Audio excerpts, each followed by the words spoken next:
20 journalistes venus de 6 des 10 régions du Cameroun, habités quasiment par les mêmes interrogations au sujet du journalisme scientifique. À l'entame des travaux de Yaoundé, ils ont avoué ne pas connaître la particularité de cette spécialité, comme pour justifier l'inclinaison qu'ils ont à raconter l'information scientifique avec légèreté au sein de leurs médias respectifs. Une situation davantage favorisée conjointement par le peu d'intérêt accordé à la science dans les rédactions, la difficile collaboration avec les chercheurs, doublée du fait que la science a longtemps été présentée comme la chasse gardée des journalistes d'expression anglaise.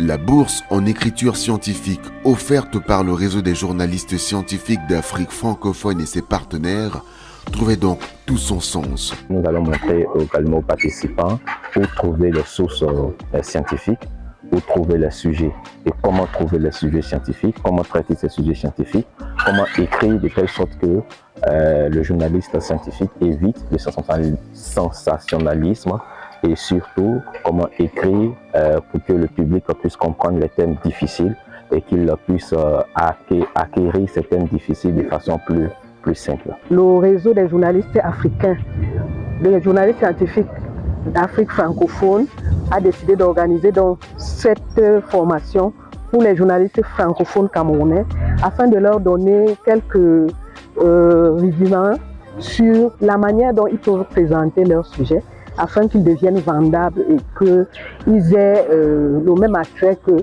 les sujets politiques, économiques, sportifs. Durant 2 jours, les 20 journalistes ont pris part à 9 ateliers pratiques visant à améliorer leur narratif sur les questions scientifiques.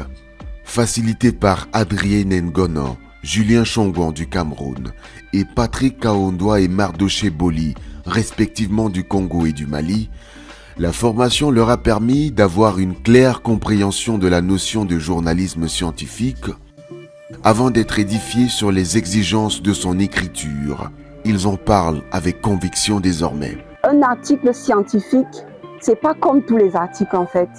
C'est vrai, à la base, on est journaliste, mais on a le devoir non seulement de partir soit d'une étude pour pouvoir avoir un sujet, et encore la particularité, c'est de travailler avec les chercheurs. Le journalisme scientifique, c'est la clarté, l'exactitude, la précision, la concision. C'est globalement ce que je retiens.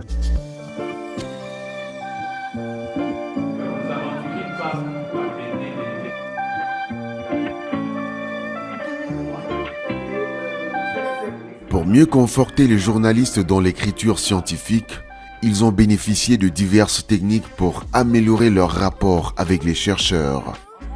Et pour mieux valoriser leurs travaux, ils ont été outillés sur comment formuler convenablement leurs propositions de sujets afin qu'elles soient acceptées dans les rédactions internationales spécialisées dans la science. Je m'intéresse aux sujets scientifiques, mais je n'avais pas toutes les...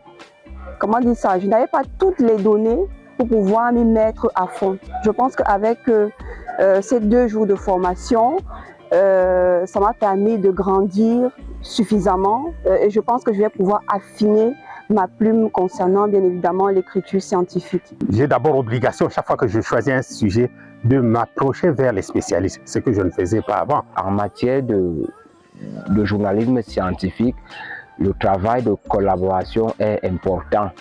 Comment moi du Cameroun, par exemple, je peux travailler avec quelqu'un du Congo pour ce qui est, par exemple, des questions de santé touchant à la fois le Cameroun et le Congo. Comment, par exemple, moi du Cameroun, je peux travailler avec quelqu'un qui est de l'autre côté du monde sur un domaine précis, peut-être l'évolution technologique d'une découverte ou d'une recherche.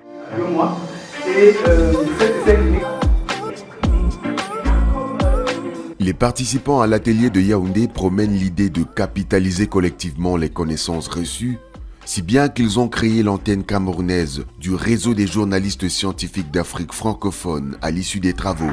La journaliste Adrienne Ngono a été portée à la tête de cette nouvelle représentation qui se mettra incessamment à l'œuvre. Il faut que nous essayions de voir comment on peut organiser une assemblée générale très rapidement, qui va nous permettre de définir une feuille de route et peut-être de voir comment est-ce que nous devons fonctionner en tant que regroupement. Les sources, faire parler les sources officielles. Les 20 journalistes repartent enrichis et motivés à mieux écrire la science grâce à cette opportunité offerte par le réseau des journalistes scientifiques d'Afrique francophone, l'Association des journalistes scientifiques de la presse d'information, l'Association des communicateurs scientifiques du Québec, l'Association suisse du journalisme scientifique, facilitée par le Journalist Network for Maputo Actions Plan.